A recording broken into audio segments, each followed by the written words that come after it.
앞에서 말씀드렸던 그 기도하는 생활에 있어서 기도의 순서 제가 말씀을 드렸던 적이 있죠. 네. 감사, 그러니까 맨 처음에 adoration, 찬양, adoration. 그 다음에 두 번째가 compassion, 자백, 회개. 그 다음에 세 번째가 감사.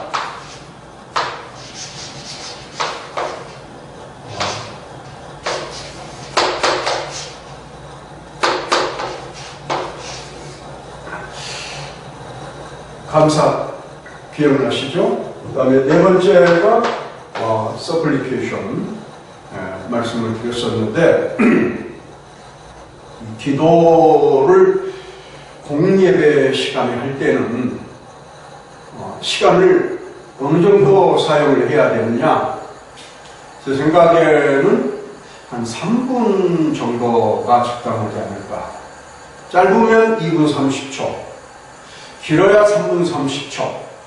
다시 말씀드리면 기도하시는 분이 너무 오랫동안 하는 것은 어쩌면 예배 전체 분위기에 있어서 바람직하지 않다. 그래서 여러분들이 목회하시면서 교인들을 훈련하실 때 그렇게 하시도록 말씀을 하시는 것이 좋겠다 하는 생각이 듭니다.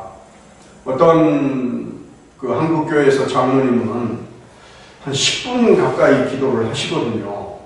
그러면은 뭐 창세기에서 요한계시록까지 성경이 다 나오고 시시콜콜하게 안 해도 될 내용들, 또 너무 정치적인 그런 내용들, 이렇게 그 기도에 좀 중구난방, 중언부언하는 기도가 될 수가 있습니다. 뭐 하나님, 아버지, 주여 이런 말을 수십 번 되풀이하는 것도 준비되지 않는 기도의 한 모습이라고 보여지고요. 또 기도할 때에 너무 정치적인 문제, 나라의 예민한 문제, 또 이런 걸 거론하는 것도 바람직하지 않고, 그날 드리는 예배를 위해서 더 나아가서 말씀을 증거해 주실 설교자를 위해서 기도해 주는 것이 마땅한 일이라고 생각을 합니다. 그래서 우리 목회자들, 신학생들도 기도하는 훈련을 받아야 된다. 저는 그렇게 생각을 하고요. 개인적으로 기도할 때는 굳이 이러한 순서에 의해서 할 필요는 없다고 생각합니다. 뭐 이를테면은 supplication, 간구가 가장 많을 수도 있겠고, 또 제가 존경하는 스승 목사님은 1시간 기도하시면 이 회개 기도를 한 40분을 하셨다. 40분을 1시간에 기도를 하셨다. 그래서 조금 이해하기 어려운 그런 부분이 없잖아 있었습니다만, 그래서 훌륭하신 거죠. 어떻게 그 회개 기도를 그렇게 많이 하실 수가 있을까? 그래야 하나님께서 은혜를 부어주시고 또 영적 체험에 이르게 되었다고 간증하는 것을 들은 바가 있습니다. 그래서 기도에 관한 이 얘기는 아무리 강조해도 지나치지 않고, 또 잘 훈련을 받아야 바른 기도를 할 수 있다고 생각을 합니다. 그래서 저는 우리 신학생들뿐만 아니라 목회자들에게도 감히 이 기도의 순서에 의해서 기도하는 법을 교회에서 가르치고, 또 본인들이 자신들이 그렇게 기도를 하게 되면 좀 기도의 수준도 업되고 향상되고 또 뭐 누구한테 들으라고 보여주는 식의 기도는 바람직하지 않고요. 내용이 중요합니다. 형식보다 내용이 중요한데 그럼에도 불구하고 잘 짜여진 기도 누가 들어도 좀 듣기에 뭐 민망하지 않을 정도의 기도를 할 수 있으면 괜찮다고 생각하고요.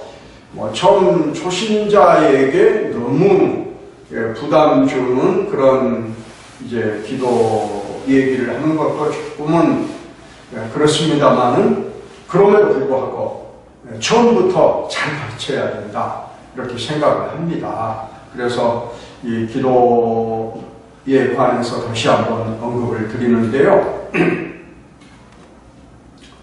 2분 30초에서 3분 30초 사이에 공예배 때는 그렇게 이제 기도를 하도록 권면을 해 주시기를 바라고, 개인적으로 기도할 때는 수시로 뭐 10분이든 1시간이든 아니면 그 앞에서 말씀드린 것처럼 뭐 7시간 하루에 기도를 하시는 분도 있다고 하니까 정말 존경스럽고요.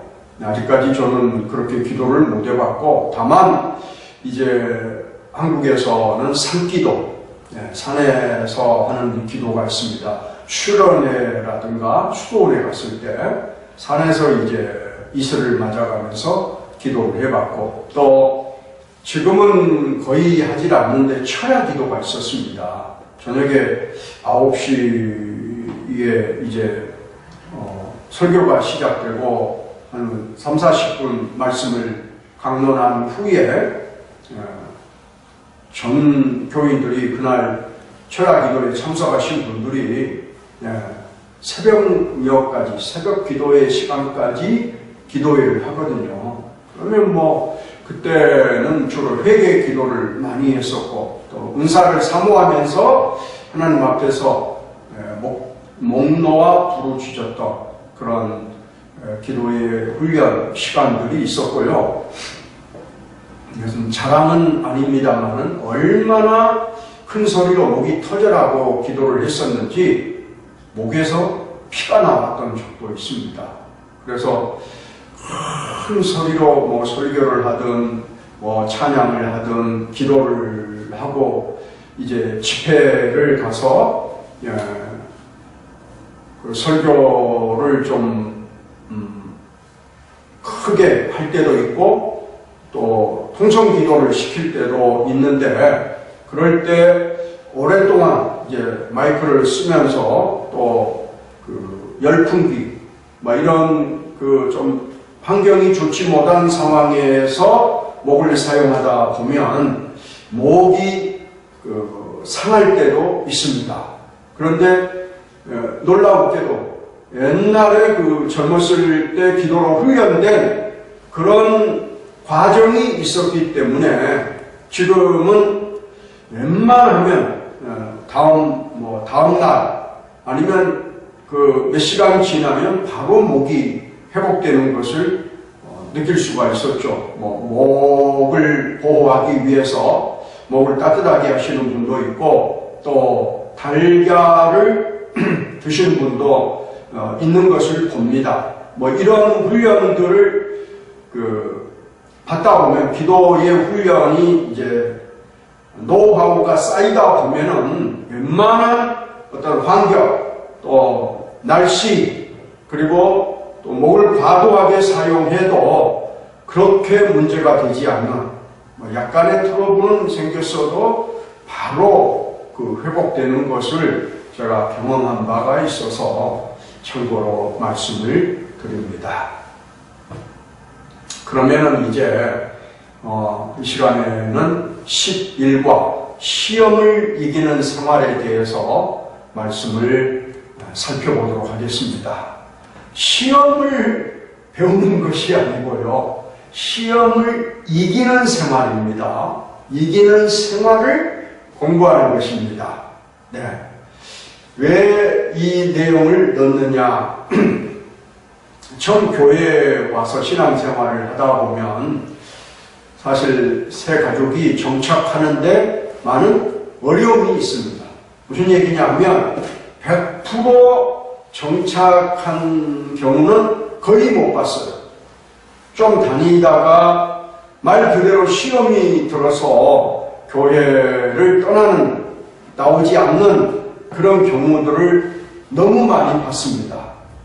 때문에 기존 교인들도 시험이 들어서 한국교회 같은 경우는 옆에 교회로 옮기기도 하고 또 아예 그냥 주저앉아 버리는 그런 사람들도 있고 바람직한 모습이 아니죠.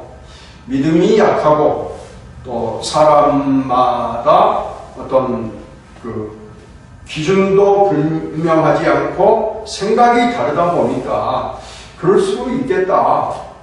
인정은 합니다. 그러나 처음 시작한 것을 끝까지 달려갈 길을 마칠 수 있다면 얼마나 좋겠습니까?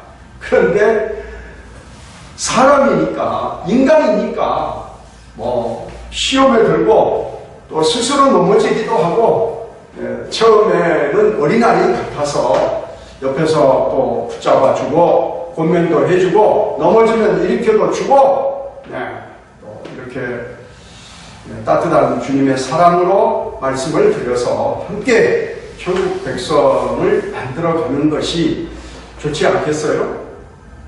오늘 이번에 이 1대1 제자 양육 성경 공부를 하는 것은 한 영혼이 천하보다 귀한 까닭에 처음 교회에 온 사람을 방치하지 않고 처음부터 목회자가 아닌 우리 평신도들을 훈련시켜서 이 새가족 교육을 할 수 있도록 해야 되겠다 하고 제가 처음에 말씀을 드렸기 때문에 여러분들이 교회에서 목회를 하면서 어렵다고 생각하지 말고 여러분 스스로도 가르쳐 보시고 또 평신도들에게도 가르쳐서 한 번 해서 안 되면 2번 가르치고 2번 해서 할 수 없으면 3번 가르치고요. 그렇게 가르치면 그들이 또 다른 사람들을 가르칠 수 있습니다. 여기서 참고로 말씀을 드리면 같은 성끼리 가르치게 하는 것이 좋겠다.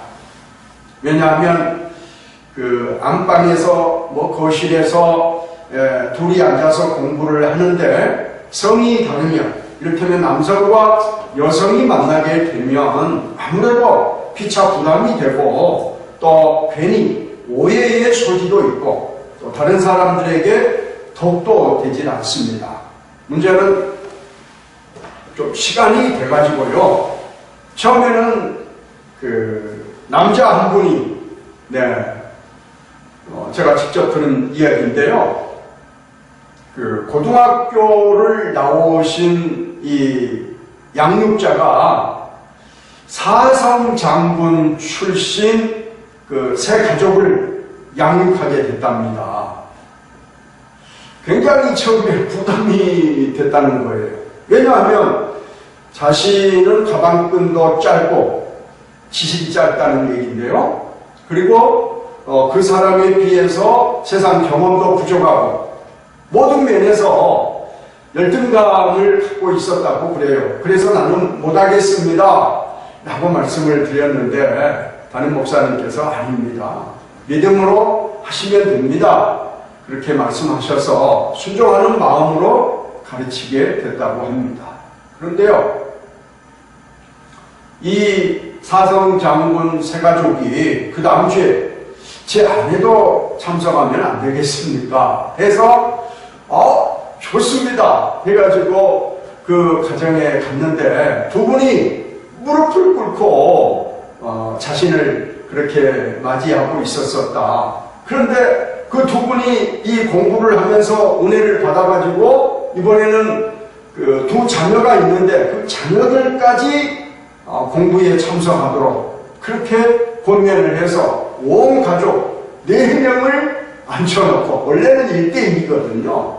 1대1 한 사람이 한 사람을 이제 담당해서 하는 것인데, 이렇게 한 사람을 교육하다 보니까 하나님께서 그분들의 마음을 열어서, 빌립보 감옥의 간수의 가족이 다 구원을 얻은 것처럼, 그 장군의 가족이 새가족 교육을 받았고 다 훌륭한 그리스도인으로 지금은 신앙생활을 잘하고 있다는 말씀을 들은 바가 있습니다.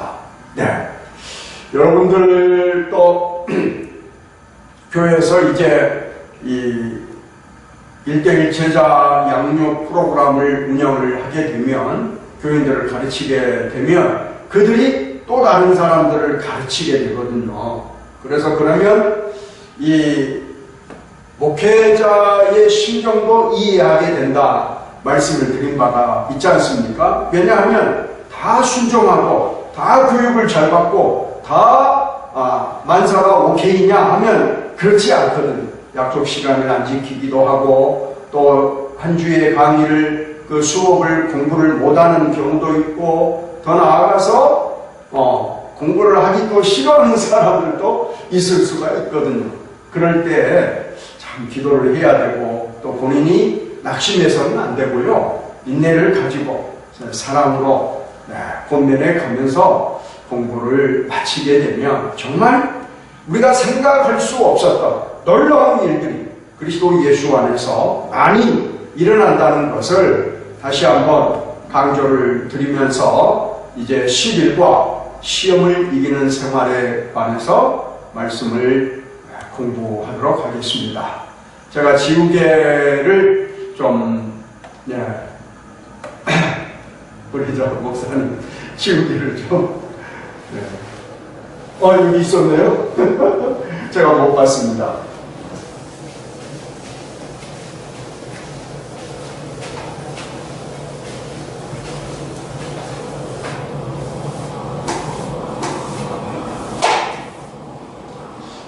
지금 이게 옛날에는 칠판, 백목으로 글씨를 쓰면 분진이 많았거든요. 백목 가루가 환경 호르몬이 분출이 돼서 건강에 좀 좋지 않았었는데, 원래는 이 판이 사실은 화이트보드, 백색입니다. 근데 백색으로 하면은 지금 영상으로 찍고 있기 때문에 화면이 좀 빛이 나고요, 또 명확하게 보이질 않을 것 같아서 이런 손색, 진고동색 판을 사다가 여기에 지금 덧입혔습니다. 그래가지고 저도 지금 이런 분필이 아닙니다. 사실은 이게 분필이 아닌 것 같은데, 바로 이렇게 또 먼지가 나질 않고 지워지는 곳을 볼 수가 있어서 너무너무 많이 진보가 됐다, 좋아졌다 하는 것을 느낍니다. 참 감사한 일이죠. 야고보서 1장 14절로 15절 말씀에 보면, 오직 각 사람이 시험을 받는 것은 자기 욕심에 끌려 미혹됨이니, 욕심이 잉태한 즉 죄를 낳고, 죄가 장성한 즉 사망을 낳느니라 말씀을 합니다. 그리스도인이 성령 충만한 삶을 살지라도 이 세상에서 육신을 입고 있는 한 완전히 죄가 없는 생활을 할 수는 없습니다. 그것은 마귀가 아직도 우문사자와 같이 삼킬 자를 찾고 있는 까닭이죠. 그러므로 유혹과 죄에 빠지지 않는 사람은 없기 때문에 하나님께서 주시는 구원을 이해하는 것이 중요합니다. 여러분 자신의 힘만으로는 승리의 삶을 살 수가 없습니다. 하나님께서 승리하게 해주신다는 사실을 받아들이시기를 바랍니다. 성경에는 3가지 종류의 시험이 있습니다. 일명 3T인데요. 3T. 첫 번째는 시련이라고 합니다. 시련. 트라이얼인데요. 두 두 번째는 테스트입니다. 테스트.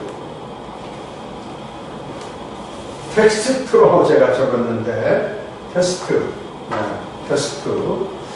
세 번째는 템테이션.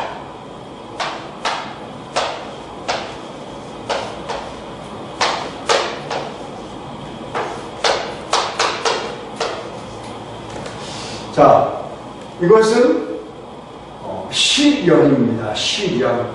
네. 한글로 미안하지만 한번 써보겠습니다. 시련. 그 다음에 테스트, 시험. 네, 시험. 그리고 유혹.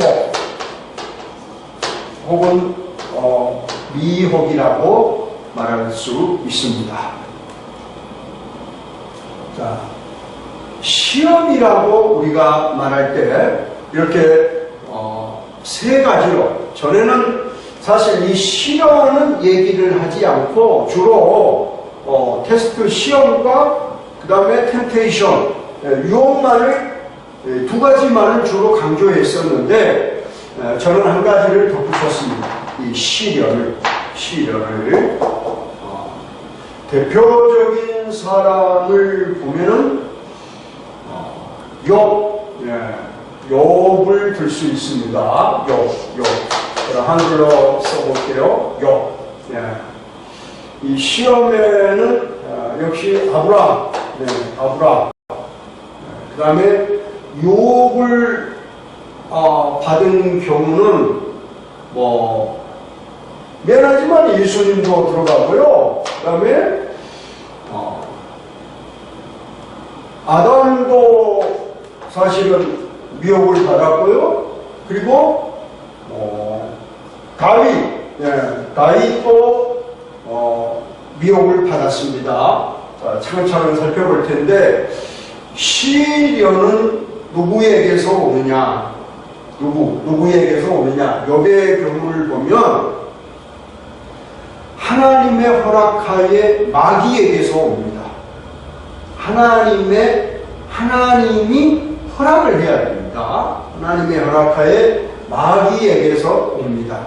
우리가 욥기 1장에 보면 그런 내용이 나오는 것을 볼 수가 있고요. 야고보서 1장에도 이 시련에 대해서 말씀을 하고 있고, 또 욥에 대한 이 시련을 야고보서 5장에서도 또한 언급하고 있는 것을 볼 수가 있습니다. 그렇죠? 자, 그러면 하나님의 허락하에 마귀가 욥을 쳤더니 완전히 그 많던 재산을 다 잃었습니다. 그렇습니다. 이 시련은 실제적인 고난이 따릅니다. 그러니까 부도가 난다든가 병이 든다든가, 나중에 욥도 몸에 병이 나가지고 그 고통이 얼마나 컸었는지 깨진 귀앗장으로 그 부스럼을 긁어가지고 그 고통소리, 신음소리가 흐르는 냇물처럼 들렸다. 네. 얼마나 육신의 고통을 겪었는지 알 수가 없고, 심지어 재산을 그 많던 동방에서 가장 컸다고 생각된 그 욥의 수많은 재산을 다 잃었을 뿐만 아니라 그에게 있었던 10명의 자녀마저도 다 잃어버렸지 않습니까? 그러니까 이 욥의 시련은 어떤 의미에서 하나의, 제가 볼 때는 샘플로 주신 것이 아닌가. 믿음이 그렇게 좋았던 그 당시에 세상에서 욥만큼 하나님을 경외하고 악에서 떠나고 순전한 자가 없었는데, 그런 사람이 어떻게 시련을 당할 수가 있는가? 크게 보면 시험을 당했는가 이해할 수가 없는데, 그러나 이것은 인간의 몸을 입고 이 땅을 살고 있는 오늘 우리 후배들에게 어쩌면 위로를 주기 위한 차원이 아니겠는가. 왜냐하면 욥은 재산뿐만 아니라 자신의 몸에 병도 들었고 내가 내 몸에 병든 것을 그래도 감당할 수 있겠는데 스라에 주셨던 10명의 자녀를 다 잃어버렸단 말이죠. 한 명도 아니고 10명이나. 여러분, 자식이 부모보다 먼저 죽는 것은요 대단한 불효입니다. 그래서 저는 지금도 기도할 때에 여러분 오해하지 마세요. 부모보다 먼저 죽지 않게 해주십시오. 저의 친부모님은 두 분이 결혼하셔서 함께 산 시간이 60년, 60년 정도 사시다가 1년 사이로 어머님이 먼저 가셨고 1년 후에 아버님이 돌아가셨습니다. 그런데 제 아내는, 지금 제 아내의 나이가 여러분 미안하지만 63세인데 그 장인어른 장모님이 다 살아계십니다. 그러니까 그분들은 지금 결혼해서 63년째 살고 계신 거예요. 네. 참고로 장인어른이 95세입니다. 네.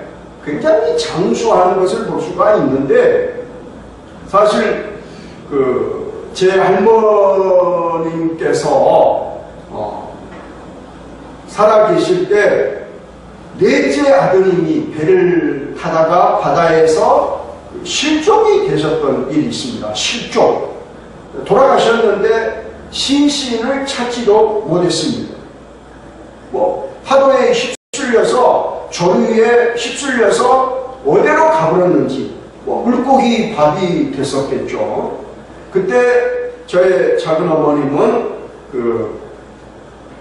태중에 아기가 있었고요. 이미 2명의 동생들이 더 있었고요. 그래서 3명의 자녀들을 양육을 했었는데 하여간 부모보다 먼저 자식이 가지 않도록 기도를 저는 지금 드리고 있는데 우리 자녀들도 저보다 아들과 딸, 며느리, 손주가 있습니다마는 걔들이 저보다 먼저 죽어서는 안 된다고 하는 그런 고통, 그런 아픔을 겪지 않도록 해달라고 기도하고 있는데 욥은 세상에 10명의 자녀를 하루에 다 잃어버렸단 말이죠.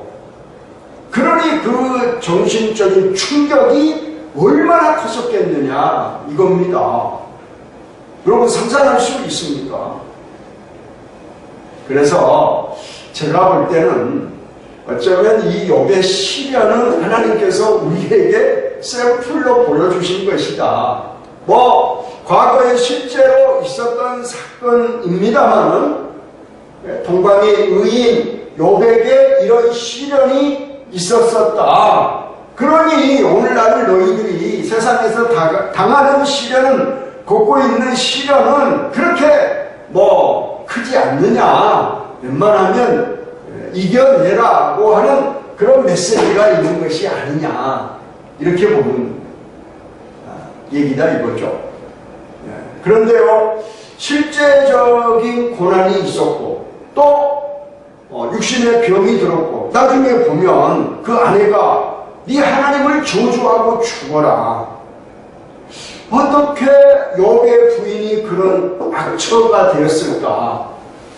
여러분 이해가 됩니까? 아니 동방에서 가장 큰 의인, 정말 믿음의 사람 욥의 부인이 어떻게 그런 말을 할 수가 있겠느냐는 거죠. 저는 제 아내가 제가 아무리 사업을 하지 않지만 하여간 목회를 못하고 망하고 병들고 죽는 지경에 있다 할지라도 욥의 부인처럼 말하지는 않습니다. 그렇잖아요. 그리고 욥의 친구들 처음에는 3명이 왔었고 나중에는 엘리후까지 4명이지 않습니까? 욥을 위로한답시고 와가지고 그들이 보여주는 행동이 어떻습니까? 얼마나 참 비성경적입니까? 욥을 위로하는 게 아니죠.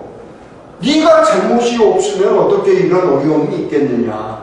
그래서요, 욥이든 친구들이든 우리가 시련을 당할 때는 꼭 기억할 것이 있습니다. 뭐냐? 입조심을 해야 됩니다.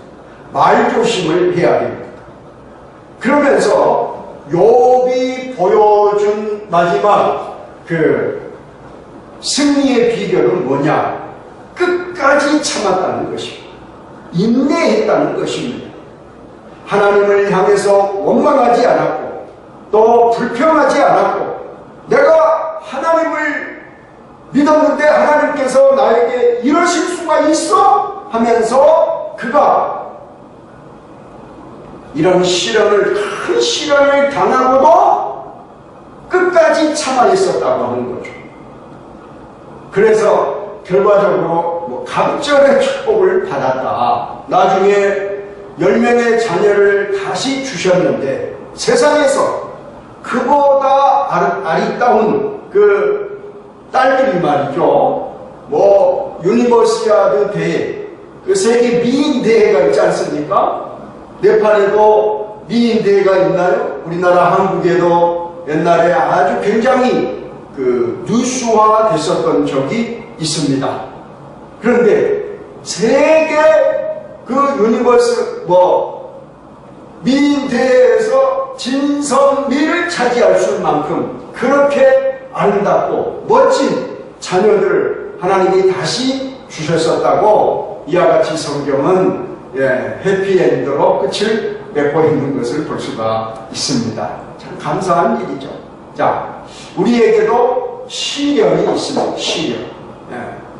시련이 있을 때 이 욥의 교훈을 통해서 교훈을 받아 반드시 인내함으로 승리하는, 말 조심하면서 입 조심하면서 하나님을 원망하지 말고 다른 사람에게 책임을 전가하지 말고 정말 끝까지 참아 승리하는 그런 하나님의 사람들 될 수 있기를 바랍니다. 그 다음에 두 번째로는 테스트인데요. 성경에 딱 한 번 하나님이 아브라함을 시험하셨다. 하나님께서 아브라함을 시험하셨다. 아마도 100세나 돼서 얻은 그 아들 이삭을 제물로 바치라고 하는 말도 안 되는 그런 명령 아니겠습니까? 저도 제 아들이 지금은 장가까지 가서 아들을 낳는데요. 제가 그 아들이 어렸을 때 하나님이 이 아들을 잡아서 제물로 바치라고 했었으면 과연 바칠 수 있었을까? 그런 생각을 해보았던 적이 있습니다. 그런데 아브라함은 진짜로 자기 아들 이삭을 모리아 산으로 데리고 가서 결박하고 칼을 들어 그를 번제물로 바치려고 했지 않습니까? 그때 하나님께서 아브라함의 순종을 보셨던 거죠. 말씀에 순종함, 아들을 죽기까지 사랑하는. 이것이 이제 부속사적으로 예수 그리스도의 십자가의 죽음을 예표하는 것이다 라고도 얘기를 합니다만은 무슨 얘기입니까? 시험을 받을 때 이 시험은 꼭 누구로부터 오느냐? 하나님께로부터 옵니다. 하나님께로부터 오는데 이 시험이 있는 것은 좋습니다. 그래서 이 시험에는 반드시 뭐가 있어요? 메시지가 있습니다. 메시지. 이 과정을 통과하면은 반드시 하나님께서 놀라운 그런 축복을 해 주시는 것을 볼 수가 있습니다. 그래서 이 시험을 받을 때는 어떻게 해야 되느냐? 무조건 순종입니다. 무조건입니다. 절대 머무르거나 타협하거나 양보하거나 아니면 하여간 다른 생각할 겨를이 없습니다. 하나님이 나를 복 주시려고 시험하는 것이지 나를 망가뜨리고 나에게 손해를 끼치려고 시험하는 경우는 없거든요. 시험이 있다 그러면 뭐예요? 반드시 또 좋은 결과가 있습니다. 아브라함이 이삭을 아들을 번제물로 드리려고 했었는데 하나님은 그 믿음을 보셨고 또 그 순종을 귀히 여기셔서 뿌리 그 수풀에 걸린 순양을 준비해서 바치게 하시지 않습니까? 이때 아브라함은 자기 아내와도 상의를 안 한 것 같아요. 그리고 그 종과 타고 갔었던 나귀를 굉장히 먼 거리에다가 놔둔 것 같아요. 왜 그랬을까? 이삭을 죽이려다가 그 종이 대신 주인님 제가 대신 죽겠습니다. 엘리에셀이잖아요. 나는 살 만큼 살았습니다. 죽어도 상관없습니다. 네. 그 다음에 또 아브라함이 사람은 그러니까 짐승을 잡아서 죽일 수도 있잖아요. 고향으로 돌아갈 때 부엘세바로 내려갈 때 그냥 걸어서라도 갈 수도 있잖아요. 그런데 하나님은 그런 어떤 종이나 짐승이 아니고 아브라함의 아들 이삭을 원하셨거든요. 이게 인간적으로 쉽지가 않다는 말씀입니다. 그런데 아브라함은 순종했습니다. 네. 그래서 정말 아브라함은 믿음의 조상이 되고, 믿음의 조상이 되고 이스라엘의 조상이 되고 예수 그리스도의 조상이 되지 않습니까? 아브라함의 후손, 마태복음 1장 1절 아브라함과 다윗의 자손, 예수 그리스도의 세계라. 이 아브라함이 그래서 믿음의 조상이 된 것이다. 이 시험에 합격을 했기 때문에 그렇습니다. 하나님이 주신 시험에는 무조건 합격을 해야 돼요. 어떻게 하면 가능해요? 순종하면 가능합니다. 마지막 세 번째로 temptation. 사실은 이런 유혹이 우리에게 가장 많습니다. temptation. 첫째 아담이 에덴 동산에서 마귀의 유혹에 넘어갔습니다. 첫째 아담이 실패했습니다. 그런데요, 마지막 아담이신 예수님께서도 이 유혹을 마귀에게 받으셨습니다. 우리가 마태복음 4장, 누가복음 4장에 보면 예수님이 성령에 이끌리어 마귀에게 시험을 받으시더라 말씀하고 있지 않습니까? 세 가지 시험 받으셨는데 좀 이따가 말씀을 드리도록 하고요. 자, 아까 예수님의 조상이 되어졌던 아브라함 다음에 나온 그 마태복음 1장 1절에요. 다윗, 신정국가의 기틀을 세웠던 이 다윗도 안타깝게도 시험에 이 유혹에 넘어갔습니다. 그렇죠? 자, 그래서 우리가 요셉의 경우를 보면 시험을, 이 미혹을 받을 때, 유혹을 당할 때 어떻게 해야 되느냐? 요셉의 경우는 피했습니다. 이건 소극적인 방법입니다. 마귀의 유혹이 왔는데 보디발의 아내가 성적으로 유혹을 하는데 만약에 요셉이 거기서 넘어지면 하나님의 구속사, 하나님의 큰 그 구원의 역사가 바뀌어질 수가 있거든요. 어떤 의미에서. 그런데 요셉은 하나님을 생각했었어요.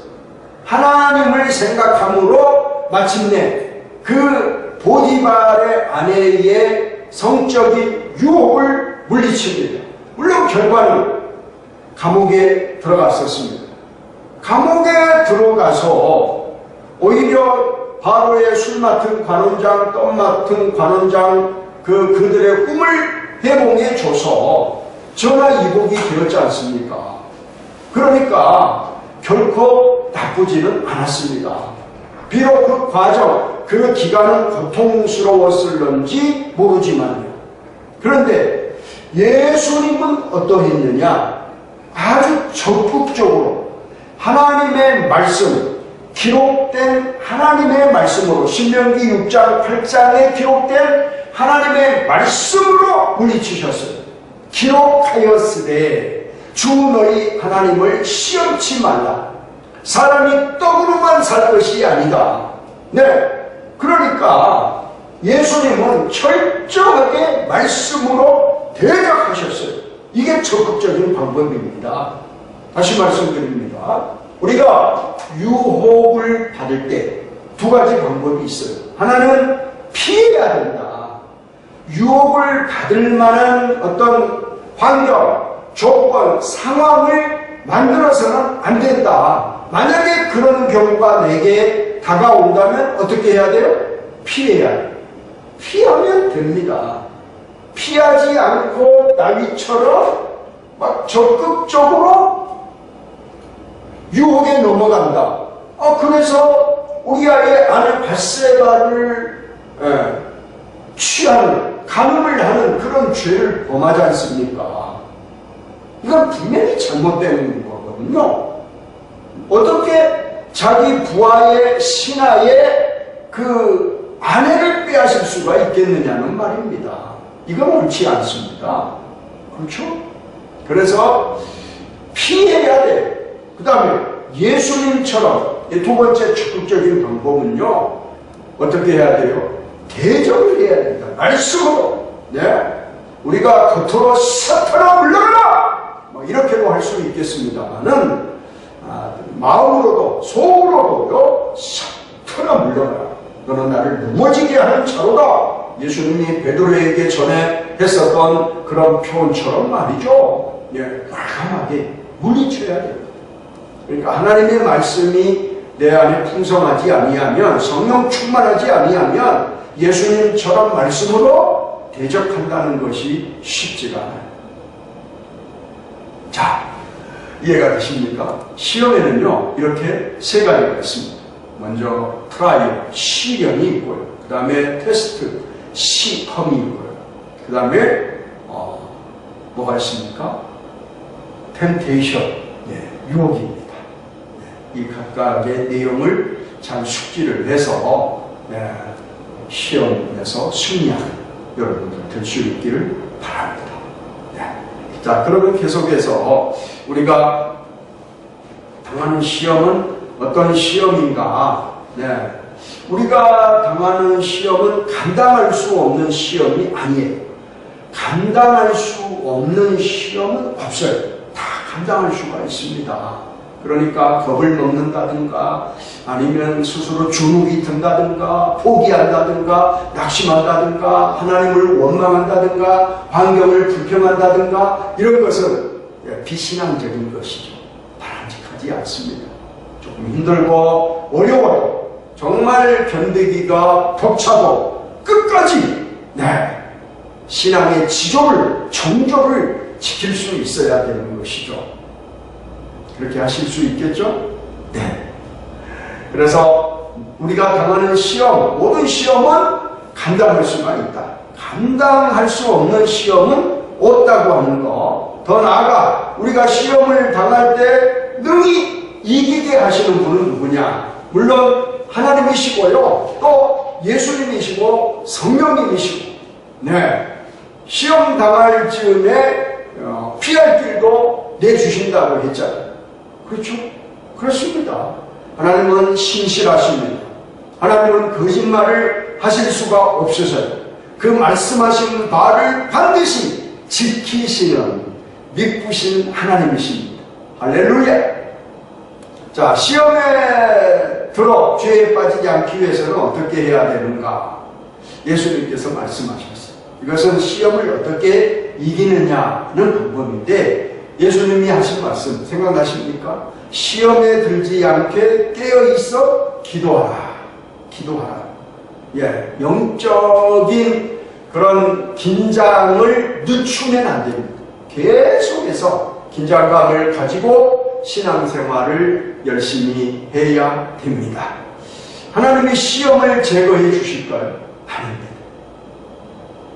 그런 경우도 혹 있겠습니다만은, 우리가 이 여러 가지 시험에 맞닥뜨려서 때로는 욥처럼 인내도 해야 되고, 또 아브라함처럼 순종도 해야 되고, 또 아담이 아니고요. 아담은 시험에 졌고요.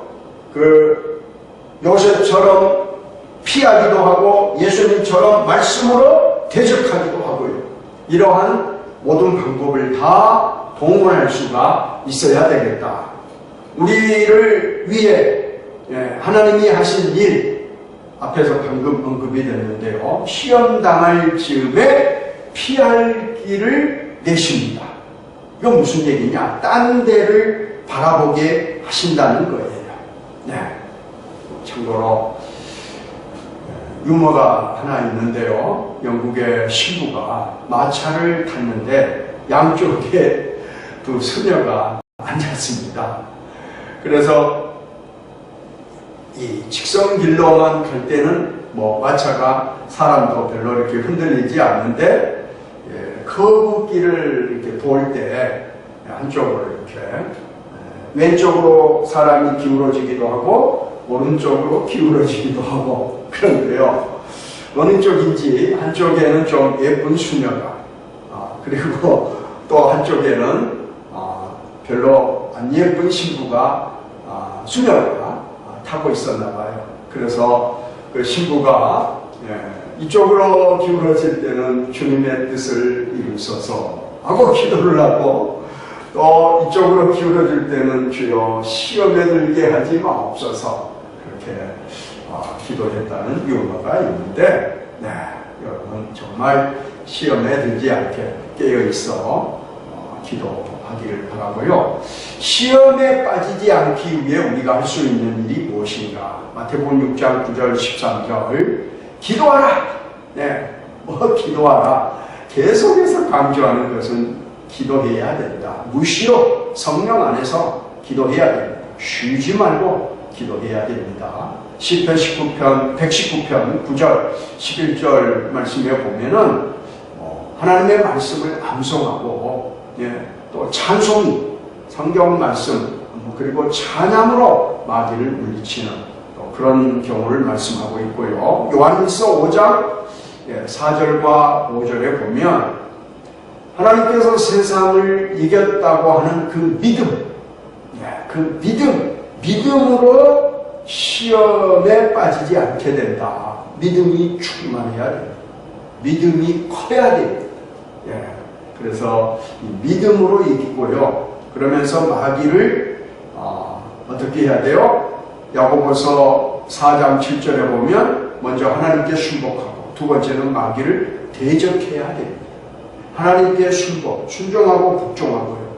그 다음에 마귀는 대적해야 됩니다. 그러면은 우리가 모든 범사에 승리할 수가 있습니다. 지금 내가 당하고 있는 시험은 무엇인가? 양육자 되신 분들이 동반자에게 조심스럽게 물어볼 필요가 있습니다. 어려움이 반드시 있거든요. 그래서 적절하게 성경적으로 대답을 해주실 수 있어야 됩니다. 시험으로부터 벗어날 수 있는 하나님의 방법은 무엇이라고 생각하십니까?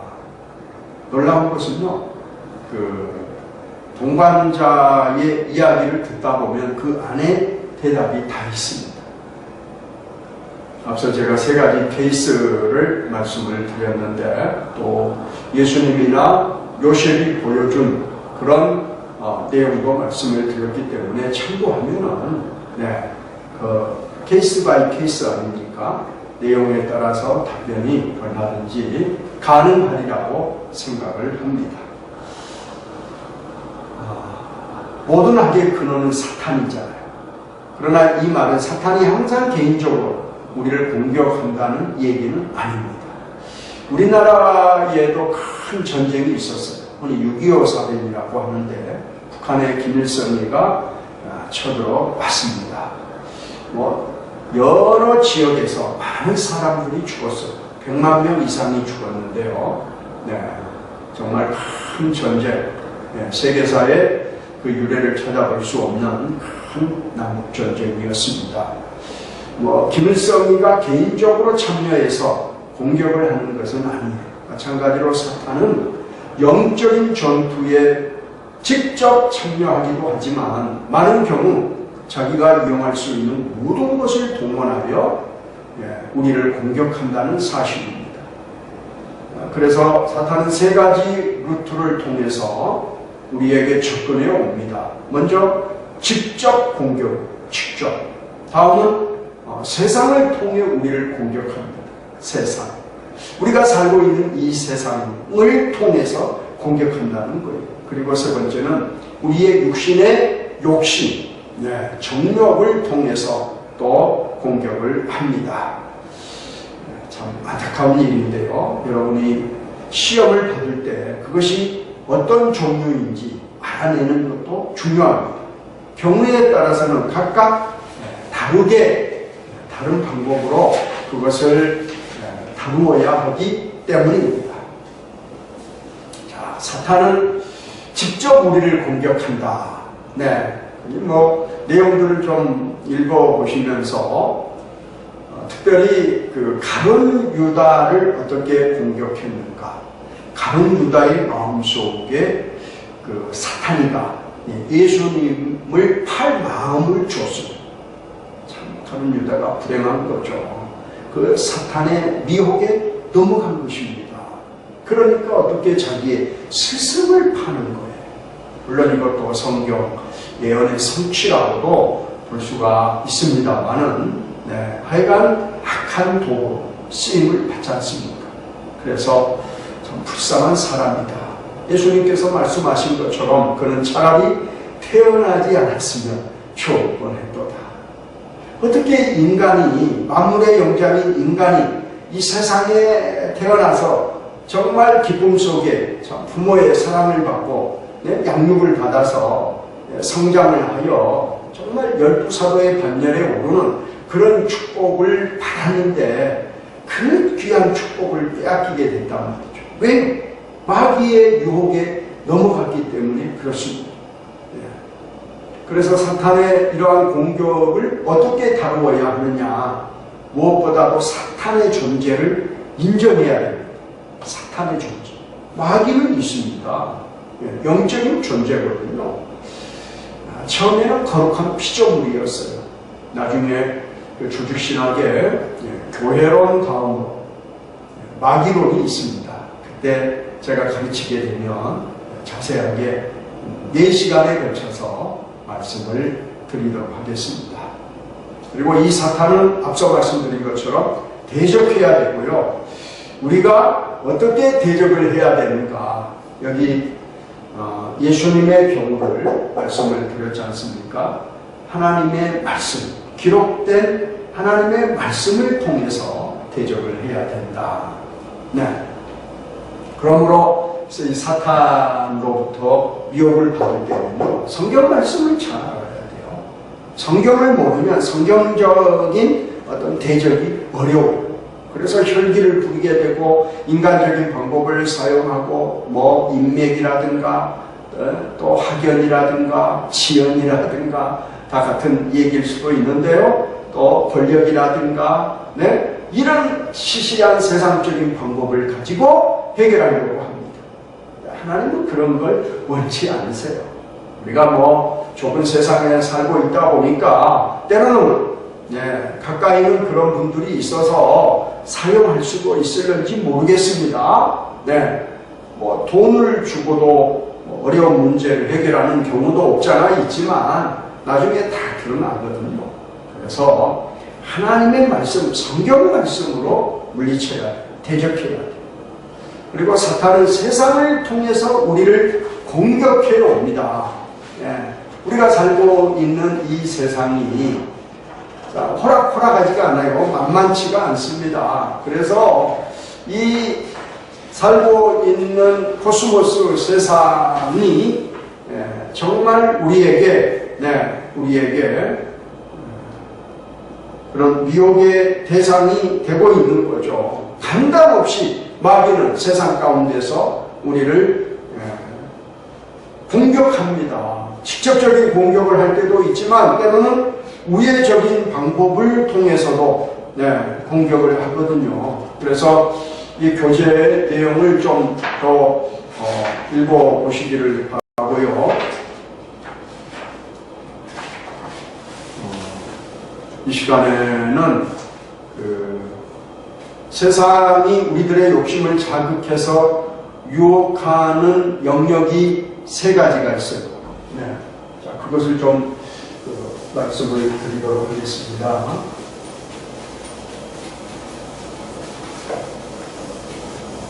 세 가지 시험 살펴봤고요. 어떤 영역이 있느냐?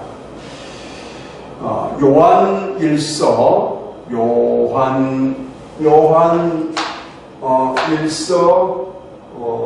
2장 16절 거기에 보면은 제가 한글로 한번 적어볼게요. 먼저 육신의 정욕,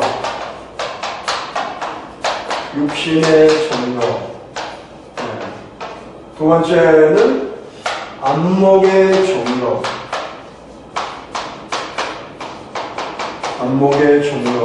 그리고 세 번째는 이생의 자랑인데요. 요한일서 1장 2절 16절 이 세상에 있는 여러 가지 이제 시험들에 대해서 말씀을 하는데 그걸 세 가지로 나누었습니다. 육신의 종교, 안목의 종교, 그리고 이생의 자랑이다 그랬습니다. 이것은 원래 우리가 창세기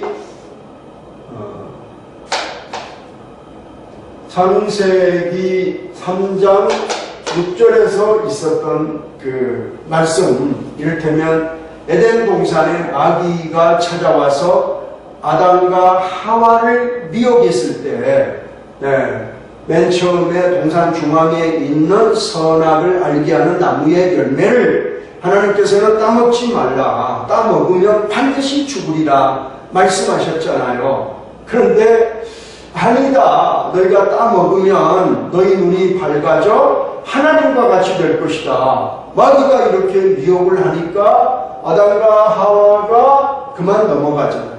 그래서 선악을 알게 하는 나무를 보니까 어떻게 보암직도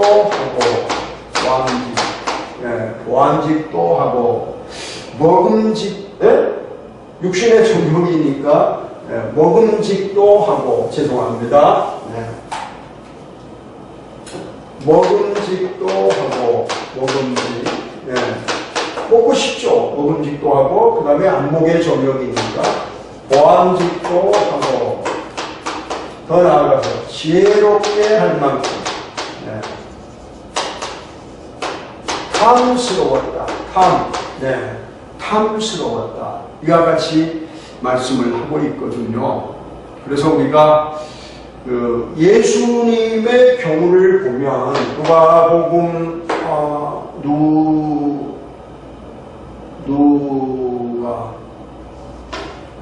누가 이렇게 해야 됩니까? 누가복음 4장, 마태복음 4장에도 있습니다만은 누가복음 4장에 보면 예수님께서 맨 처음 그 돌이 떡덩이가 되게 하라, 그 마귀의 시험을 세 가지로 받잖아요. 맨 처음에 그 육신의 정욕에 관한 시험을 받습니다.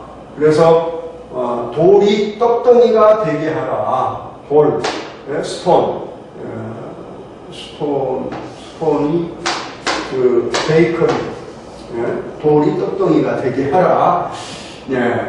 참 그 유대 광야에 사실 돌이 많아요. 네팔도 산악지형으로 되어 있기 때문에 큰 돌들이 많습니다만은 우리 한국도 돌이 많고요. 유대 광야는 정말 작은 돌들이 많습니다. 집도 대부분 돌로 짓고요. 그러니까 이 먹는 문제, 의식주 문제를 해결해 주면 메시아로서 얼마든지 성공할 수 있다는 그런 마귀의 미혹이 아니겠습니까? 그럴듯하죠. 그 다음에는요, 천하 만국을 보여주면서 내게 절하라. 절하라. 네. 나한테, 마귀한테 굽신거리라. 마귀의 수하에 들어오라. 네. 그러면 천하 만국을 다 네게 주겠다. 사실 천하 만국이 하나님의 것인데 마귀가 말이죠. 공중 권세 잡은 자가 착각을 한 거죠. 잘 알지 못한 거죠. 부분만 아는 것입니다. 잘못된 제안이고 미혹인데요. 그래서 마지막에는 그 성전 꼭대기로 데리고 올라가서 어떻게 하라? 뛰어내리라. 뛰어내리라. 네. 그러면 어떻게 된다? 인기를 얻는다. 인기. 네.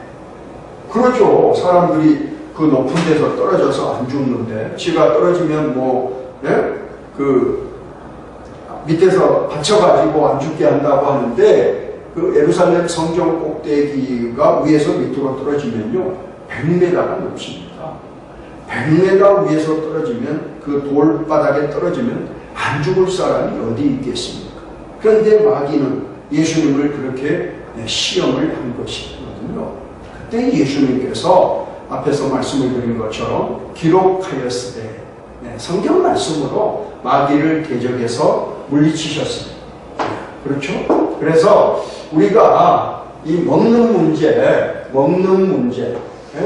의식주 문제, 그 다음에 눈으로 보는 문제, 그러니까 먹는 문제에는 반드시 뭐가 따릅니까? 이걸 money라고 할 수가 있습니다. 돈. 그런가 하면 이 안목의 정력은 여러 가지가 있겠습니다만은 특별히 성적인 것, 섹스. 그 다음에 이생의 자랑은 명예와 인기, 스타. 사람들이 내가 막 존경받고 싶고 인정받고 싶고 많은 사람들에게 나를 드러내고 싶은 그런 욕구가 다 있잖아요. 그런 게 사람마다 없다면 거짓말이죠. 그런데 놀랍게도 마귀는 이 세 가지를 가지고 우리를 시험합니다. 돈, 물질, 재정적인 문제요. 그 다음에 섹스, 이성 문제, 그 다음에 인기, 스타. 인기 이런 것을 통해서 명예를 통해서 자기 이름을 내고 싶은 그런 욕구 충족이 있는 것이죠. 놀라운 것은 사람마다 어느 한 가지의 약점이 있습니다. 그러면서 마귀는요, 그 사람이 갖고 있는 약점, 취약점을 너무나 잘 알고 있습니다. 내가 돈에 약한지, 이성에 약한지, 명예나 인기에 약한지 너무나 잘 알고 있어서 그쪽으로 나를 유혹한다는 것입니다. 그러니까 귀신같이 아는 거거든요. 마귀가 나를 알아요. 하나님도 나를 아시지만 마귀도 나를 알아요. 그래서 우리가 마귀의 유혹에 고출되면 안 됩니다. 그 유혹에 넘어가면 안 되는 것이죠. 때문에 어떻게 이런 시험에 대처해야 하느냐.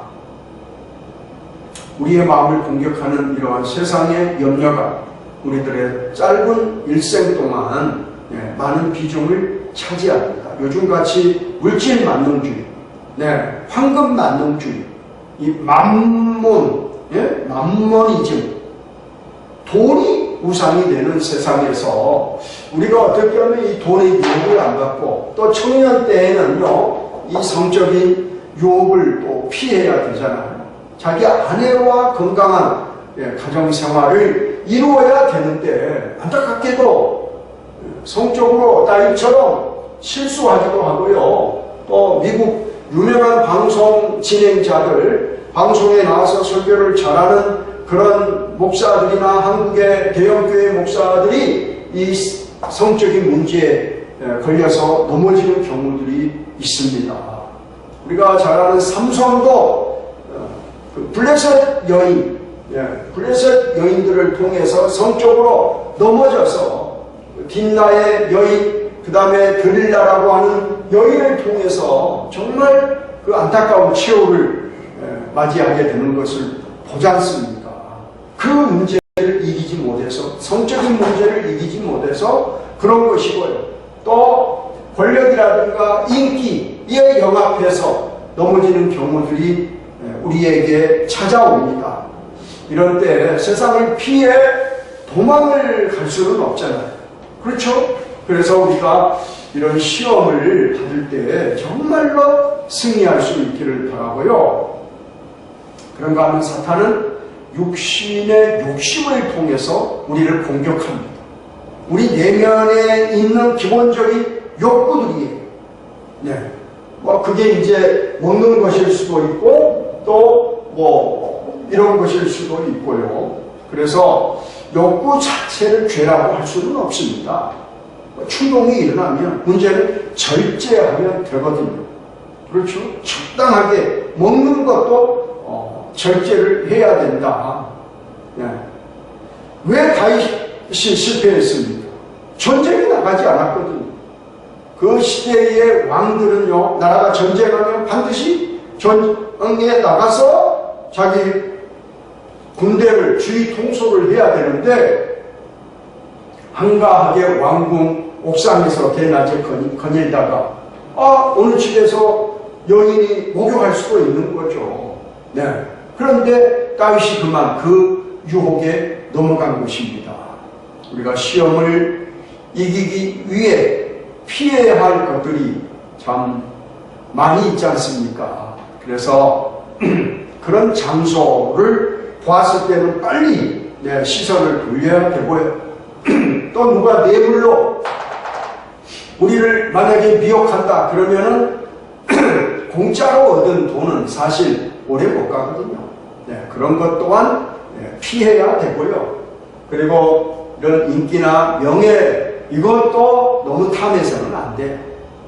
높은 자리에 올라가려고 여러 사람들을 짓밟고 또 장악을 하고 자기의 욕구를 충족시키고 이상을 실현하려고 하는 인간적인 야망, 우리 기독교인에게는 예수님이 보여주신 그런 모습과는 너무나 반대되는 그런 내용들이 있잖아요. 그러니까 아닙니다. 디모데후서 2장 22절에서 청년의 정욕을 해결하는 방법, 주를 깨끗한 마음으로 부르는 자들과 함께 있어야 된다. 그래요. 사실 내가 어떤 사람과 함께 있느냐가 중요해요. 왜냐하면 그 소매치기를 일삼았던 두 청년이 미국에서 주일날 어떤 또 그 나쁜 일을 하러 가다가 교회 앞을 지나가게 되었는데, 그날 설교 제목을 보고 한 청년이 감동을 받아서 그 교회에 들어가자, 예배를 드리잖아요. 그리고 훗날 20, 30년 후에 그가 미국의 대통령이 돼요.